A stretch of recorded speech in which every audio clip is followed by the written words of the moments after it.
지금은 이제 농사철입니다. 농부들이 밭에 논에 씨를 뿌리는 그런 계절입니다. 콩 심은데 콩이 납니다. 팥 심은데 팥이 납니다. 콩 심어 놓고 팥을 거두기를 바라는 사람은 아무도 없을 것입니다. 팥을 심어 놓고 콩을 거두기를 바라는 사람도 없을 것입니다. 심은 대로 거둡니다. 아멘. 그렇습니다. 농사 짓는 분들에게 요즘 가장 절실한 것이 무엇일까? 저희 집도 저희 시골에 농사를 짓는데요. 요즘 비가 적게 와서 모내기를 하지 못해서 안타까워하는 이야기를 들었습니다. 하나님께서 이 땅에 우리 농사 짓는 농부들을 위해서 비를 내려주시기를 기도하지 않을 수가 없습니다. 요엘서 2장에 보니까 이렇게 말씀을 합니다. 시온의 자녀들아, 너희는 너희 하나님 여호와로 말미암아 기뻐하며 즐거워할지어다. 그가 너희를 위하여 비를 내리시되 이른 비를 너희에게 적당하게 주시리니 이른 비와 늦은 비가 예전과 같을 것이라. 이스라엘 땅에는 정말 하늘에서 비가 내리지 않으면 농사를 지을 수가 없어요. 그런데 하나님께서 너희에게 이른 비와 늦은 비를 적당하게 주시겠다라고 그렇게 약속해 주셨습니다. 얼마나 감사한 일인지 모릅니다. 야고보서 5장 7절에도 이렇게 말씀을 하지요. 그러므로 형제들아, 주께서 강림하시기까지 길이 참으라. 보라, 농부가 땅에서 나는 귀한 열매를 바라고 길이 참아 이른 비와 늦은 비를 기다리나니. 농부가 땅에서 나는 귀한 열매를 바라고 길이 참아서 이른 비와 늦은 비를 기다린다. 농부들이 비가 너무 안 와서 농사 못 짓겠다고 그냥 미리 포기해버리면 큰일 나지요. 길이 참다 보면 하나님께서 이른 비도 또 늦은 비도 주신다라고 하는 소망을 가지고 농사를 지어야 합니다.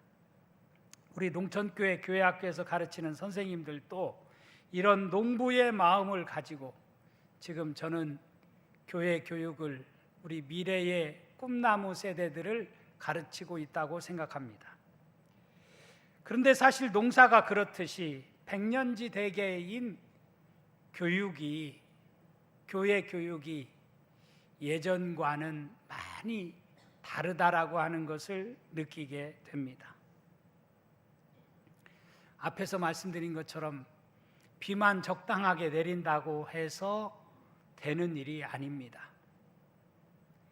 좋은 땅이 되어야 되는데 좋은 땅과 같은 그런 마음밭이 참 어렵습니다. 많은 사람들의 마음이 길가와 같은 땅을 가지고 있습니다. 돌짝밭과 같은 땅을 가지고 있어요. 가시덤불로 우거진 땅도 있습니다. 여러분, 길가에 씨를 뿌리면 어떻게 된다고 주님이 말씀하셨어요? 새들이 와서 그 뿌린 씨를 먹어버린다는 것입니다. 그러면 무슨 소용이 있겠어요?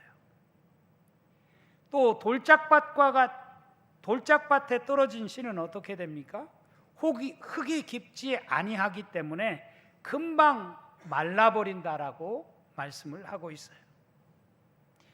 가시떨기에 떨어진 씨는요, 가시덤불로 막혀서 씨가 더 이상 자랄 수 없다고 말씀을 하고 있습니다. 그렇기 때문에 이런 시대에 정말 하나님의 말씀을 가르치고 교육한다고 하는 것은 너무너무 어려운 시대가 아닐 수가 없습니다. 그럴지라도 농사를 포기할 수 없듯이 교회 교육을, 우리 미래 세대를 가르치는 일을 포기할 수 없어서 이런 악조건 속에서도 고군분투하시는 우리 선생님들이 계시기 때문에 우리 교회는 미래가 있다고 생각합니다. 인터넷에 보니까 이런 글이 있어요. 주변에 나를 귀찮게 하고 괴롭히는 사람이 없다면 인내심을 배울 수 없을 것입니다.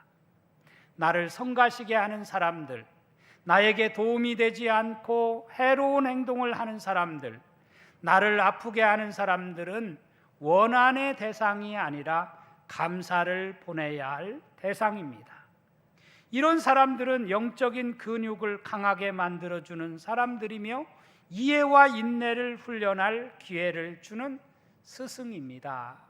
이렇게 쓰고 있는 것을 읽어볼 수 있습니다.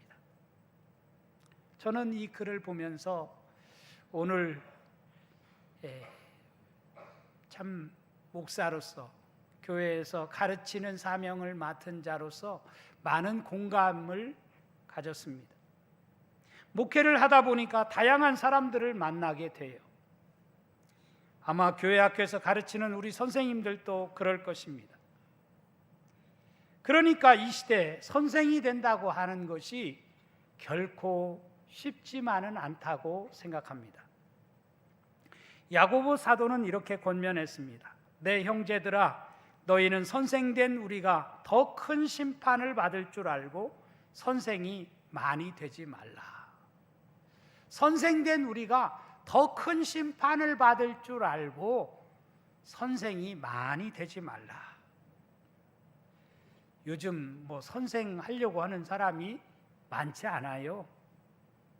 학교 선생님도 교대 가는, 사대 가는 그런 사람들도 적어졌다고 합니다. 선생 된다고 하는 것이 참 쉬운 일이 결코 아닙니다. 그렇지만 그럼에도 누군가는 선생으로 봉사해야 할 사명이 교회 안에는 있습니다. 저는 오늘 또 묵묵히 교회 학교에서 선생님으로 수고하시는 우리 농천교회 선생님들을 바라볼 때 정말 목사로서 감사한 마음을 금할 수가 없습니다. 오늘 스승의 주일을 맞아 우리 모두가 이들에게 배나 존경심을 가지고 대할 수 있는 우리 농천교회 모든 성도들이 되어줄 수 있기를 주님의 이름으로 축원합니다. 요즘 신학대학에 입학하는 신학생 수가 급감했다고 하는 통계가 있습니다. 제가 졸업한 대학도 제가 입학할 때만 해도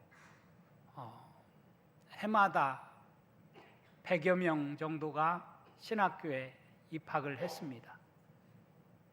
그런데 요즘은 10명, 15명, 많이 지원하면 20명 이렇게 지원한다고 해요.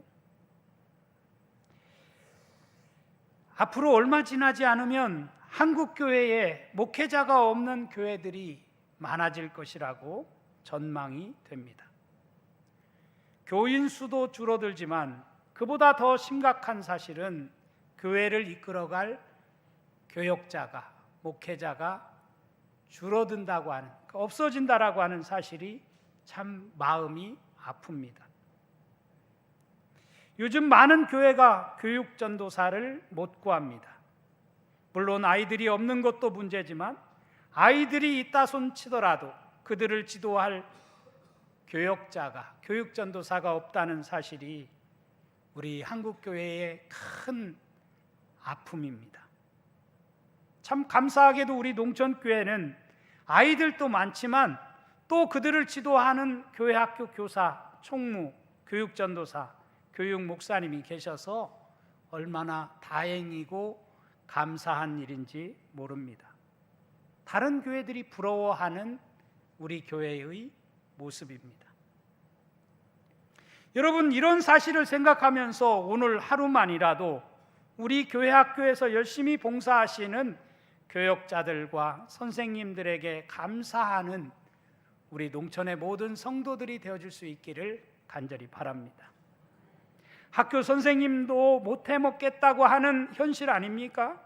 그런데 아무 보수도 없이 일하면서 기쁨으로 헌신하는 선생님들, 그들에게 우리는 무조건 감사해야 합니다.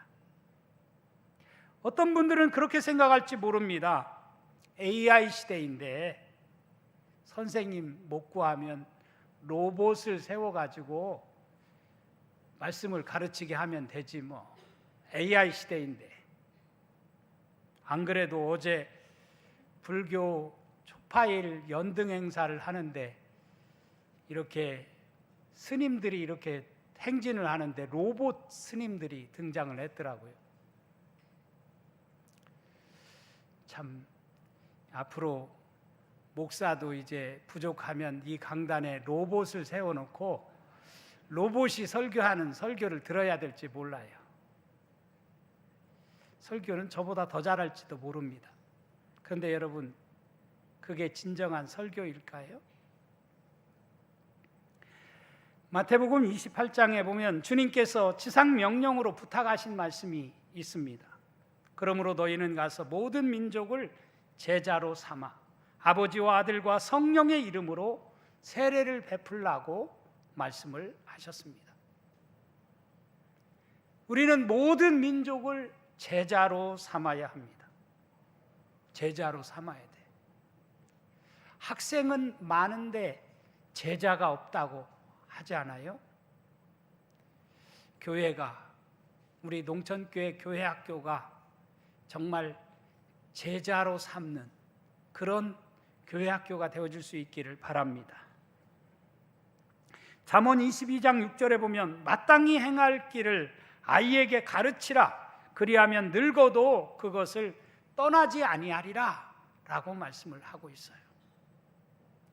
주일학교 교육이 저는 어떤 교육보다도 너무너무 중요한 시대라고 생각을 합니다. 주일학교 때 교회에 다녀본 경험과 그렇지 않은 것과는 천양지차, 많은 차이가 있다라고 하는 사실을 우리는 많이 느끼게 됩니다. 그러기에 여러분, 우리 자녀들을 어떻게 해서라도 교회에 나올 수 있도록 만들어야 하고 교회 학교에서 자라가도록, 말씀을 먹고 자라가도록 가르치고 훈련하는 제자를 키워내는 우리 농촌교회가 되어야 합니다. 오늘 우리가 읽은 갈라디아서는 사도 바울이 기록한 가장 초기의 서신입니다. AD 48년에서 55년 사이에 기록된 말씀이에요. 당시 갈라디아 교회들은 심각한 신앙적 혼란이 있었습니다. 어떤 문제로 혼란이 있었느냐 하면 예수를 믿는 것만으로 구원이 충분한가? 아니면 그것으로는 좀 부족해. 그러니까 율법을 지키고 할례를 받아야만 해 라고 하는 유대주의자들의 주장이 있었어요. 이런 혼란한 상황 속에서 우리와 같은 이방인 그리스도인에게도 모세의 율법을 지켜야 된다, 할례를 받게 해야 된다 라고 주장하는 교회가 있었습니다. 이에 대해서 바울이 뭐라고 말합니까? 오직 의인은 믿음으로 말미암아 의롭게 된다.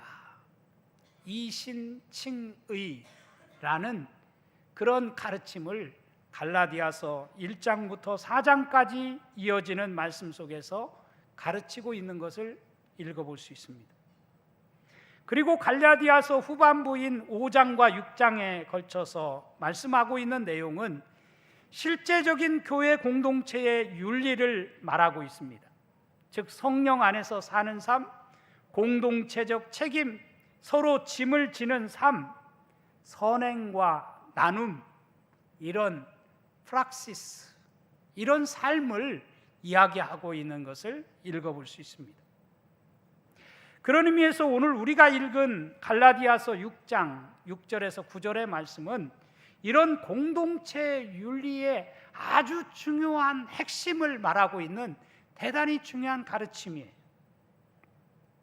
우리 6절 말씀 다시 한번 같이 읽어보겠습니다. 시작. 가르침을 받는 자는 말씀을 가르치는 자와 모든 좋은 것을 함께 하라. 여기 모든 좋은 것을 함께 하라는 말씀, 여기 함께 하라고 하는 이 말은 코이노네이토라는 단어를 쓰고 있습니다. 이 코이노네이토, 코이노니아라는 말 여러분 들어보셨을 거예요. 친교라는 말 아닙니까? 이 교제, 친교라를 뜻하는 코이노네이토, 이 말은 나누다, 함께 참여하다, 교제하다, 공유하다, 이런 의미를 담은 말입니다. 그러니까 이 말씀은 말씀을 가르치는 자에게 모든 좋은 것을 여러분들이 함께 공유하십시오. 경제적으로 그들을 지원하십시오. 이런 의미를 담고 있는 말입니다.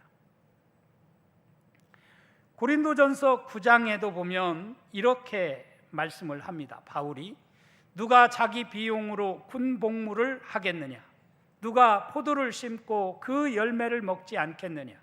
누가 양떼를 기르고 그 양떼의 젖을 먹지 않겠느냐? 내가 사람의 예대로 이것을 말하느냐? 율법도 이것을 말하지 아니하느냐? 모세의 율법에 곡식을 밟아 떠는 소에게 망을 씌우지 말라 기록하였으니 하나님께서 어찌 소들을 위하여 염려하심이냐? 그렇게 말씀을 합니다. 또 디모데전서 5장 18절은 또 이렇게 말씀을 합니다.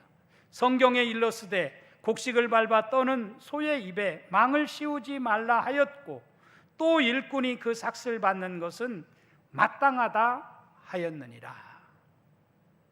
바울은 고린도 교회 성도들에게 또 그의 제자 디모데에게도 같은 신명기에 나오는 율법에 나오는 말씀을 통해서 저들을 가르치고 있습니다. 곡식을 밟아 떠는 소에게 망을 씌우지 않는 것은 당연한 일이라는 거예요. 그런데 여러분, 그럼에도 불구하고 교회에서 가르치는 특별히 교사들은 아무 대가도 없이,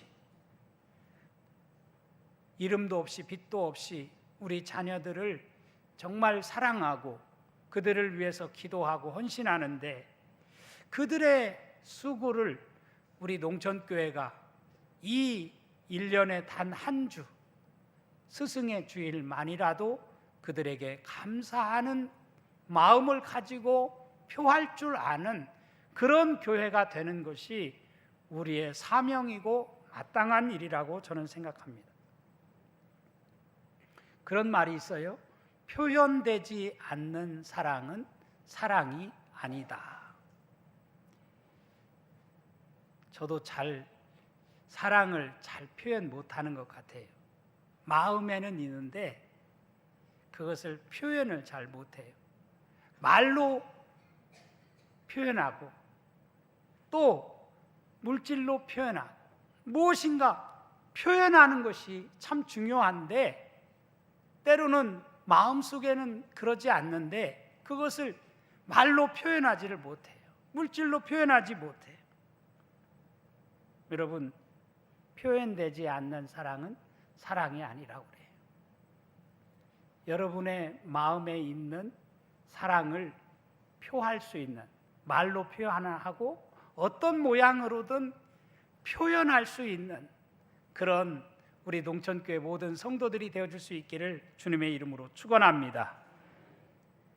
7절은 또 뭐라고 말씀합니까? 스스로 속이지 말라. 하나님은 업신여김을 받지 아니하시나니 사람이 무엇으로 심든지 그대로 거두리라. 그렇게 말씀을 해서 메시지 성경으로 보니까 이렇게 되어 있어요. 착각하지 마십시오. 어느 누구도 하나님을 속일 수 없습니다. 사람은 심은 대로 거두게 마련입니다. 사람은 심은 대로 거두게 마련입니다. 그래서 저는 오늘 심은 대로 거둔다, 이런 제목을 정했어요. 오늘 본문은 우리에게 매우 중요한 사실을 우리에게 가르치고 있습니다. 첫째, 말씀 사역의 존중을 말하고 있어요. 모든 사역이 다 중요하지만 그 중에 가장 중요한 일이 말씀 사역이라고 하는 것을 바울은 갈라디아 지방에 있는 교회에 가르치고 있는 것입니다. 에베소서 4장 11절에도 이렇게 말씀을 합니다. 어떤 사람은 사도로, 어떤 사람은 선지자로, 어떤 사람은 복음 전하는 자로, 어떤 사람은 목사와 교사로 삼으셨으니. 여기 사도, 선지자, 복음 전하는 자, 목사와 교사, 여기 언급된 직분은 다 말씀을 전하거나 가르치는 자 아닙니까? 그런 차원에서 여러분, 말씀을 가르치는 자들과 모든 좋은 것을 함께 하는 것은 우리가 마땅히 행해야 할 일입니다. 말씀을 가르치는 자들에게 그들을 위해서 기도하십시오. 그들을 격려하십시오. 그들을 어떤 방법으로든 사랑하십시오. 그게 교회를 교회되게 하는 일이고, 그것이 우리 교회를, 우리 미래 세대를 바르게 세워가는 첩경입니다. 두 번째로는 영적인 삶에는 반드시 열매가 따른다는 사실입니다. 농부가 왜 봄에 씨앗을 뿌리겠습니까? 당연히 가을에 좋은 열매를 거두기 위해서입니다. 뿌린 대로 거두기 때문입니다. 자기 육체를 위하여 심는 자는 육체로부터 썩어질 것을 거두고, 성령을 위하여 심는 자는 성령으로부터 영생을 거둘 것이라고 말씀을 하셨어요. 저는 여러분들이 오로지 육체만을 위해서 심는 여러분이 되지 않기를 원합니다. 성령을 위하여 심는, 그래서 여러분의 삶에 영생을 거두는 복된 인생이 되어질 수 있기를 주님의 이름으로 축원합니다. 나무를 보면 열매를 알 수 있다고 주님은 말씀하셨어요. 가시나무에서 포도를, 엉겅퀴에서 무화과를 딸 수 있겠느냐고 말씀하십니다. 좋은 나무가 나쁜 열매를 맺을 수 없고, 나쁜 나무가 좋은 열매를 맺을 수 없다고 주님은 가르쳐 주셨습니다. 여러분, 우리 농천교회라는 좋은 나무에서 아름다운 열매, 풍성한 열매가 주렁주렁 맺는 놀라운 은혜와 축복이 임할 수 있기를 간절히 바랍니다. 세 번째로 오늘 말씀에서 또 강조하고 있는 것은 낙심하지 않는 신앙입니다. 우리 9절 말씀 다시 한번 같이 읽도록 하겠습니다. 시작. 우리가 선을 행하되 낙심하지 말지니 포기하지 아니하면 때가 이름에 거두리라. 아멘. 신앙의 중요한 싸움은 실패보다 포기하지 않는 것입니다. 포기하지 않는 거예요. 만일 우리 교회학교 선생님들이 가르치는 일을 나는 못해 먹겠어, 포기해야 되겠어 라고 말한다면 얼마나 가슴 아픈 일이고 얼마나 안타까운 일이겠어요. 만일 학교 선생님들이 우리 자녀들을 이 아이 나 도저히 못 가르치겠으니까 학교 보내지 마시오, 나 이 아이 포기하겠어요, 그런다면 얼마나 안타까운 일이겠어요. 참 우리 선생님들이 그럼에도 불구하고 인내심을 가지고 가르치고 있다라고 하는 것이 얼마나 다행이고 감사한 일인지 모릅니다. 바울은 분명히 말씀하고 있어요. 때가 이르면 거두리라. 여기서 때라는 단어는 카이로스라는 단어인데요, 이것은 단순한 시간이 아니라 하나님의 결정적인 시간을 의미합니다. 하나님의 결정적인 시간에 되어지면 열매를 거두는 날이 온다는 것입니다. 한 시골 마을에 작은 교회가 있었어요. 그 교회에는 평생 농사를 지으며 살아온 한 집사님이 계셨습니다. 그분은 새벽마다 교회에 나와 아무도 보지 않는 가운데 마당을 쓸고 화단에 물을 주며 형편이 어려운 성도들에게 쌀을 몰래 가져다 주곤 했다고 합니다. 그런데 교회 안에는 이런 일을 하는 사람들, 이런 말을 하는 사람들도 있었습니다. 저렇게 한다고 뭐가 달라져? 누가 알아주지도 않는데 왜 저렇게 혼자 잘난 체 하는 거야? 세월이 흘러 그 집사님은 병으로 세상을 떠나게 되었습니다. 장례식 날 뜻밖에도 많은 사람들이 찾아왔습니다. 한 청년이 울면서 이렇게 말했습니다. 제가 고등학교 때 등록금을 못 내서 학교를 그만둘 뻔 했는데 이름도 밝히지 않고 등록금을 내주신 분이 바로 이 집사님이셨습니다. 그 은혜 때문에 제가 지금까지 살 수 있었고 오늘까지 신앙을 잃지 않았습니다. 또 어떤 성도님은 말했습니다. 제가 굶고 있을 때 쌀자루를 문 앞에 두고 가신 분도 바로 이 집사님이셨습니다. 그제야 사람들은 알게 되었다고 합니다. 집사님이 평생 뿌렸던 작은 사랑과 섬김의 씨앗들이 수많은 사람의 삶 속에서 열매 맺고 있었다는 사실입니다. 그 집사님이 생전에 자주 하시던 말씀이 있었습니다. 농부는 오늘 씨를 뿌리고 내일 열매를 기대하지 않습니다. 그러나 반드시 때가 되면 거두게 됩니다. 저는 우리 농천교회라는 나무에도 언젠가는 좋은 열매들이 주렁주렁 맺혀지는 역사가 일어나게 될 것이라고 생각합니다. 우리 농천교회가 지향하는 바는 지역의 훌륭한 인재들을 키워내는 그런 교회를 만들어 가는 것입니다.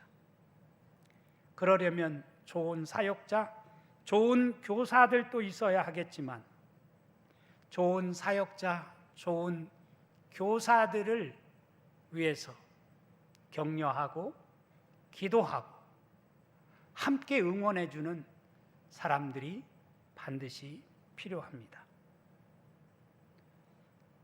이런 일을 위해서 여러분들이 기도로, 물질로, 섬김으로 헌신해 주시기를 간절히 부탁드립니다.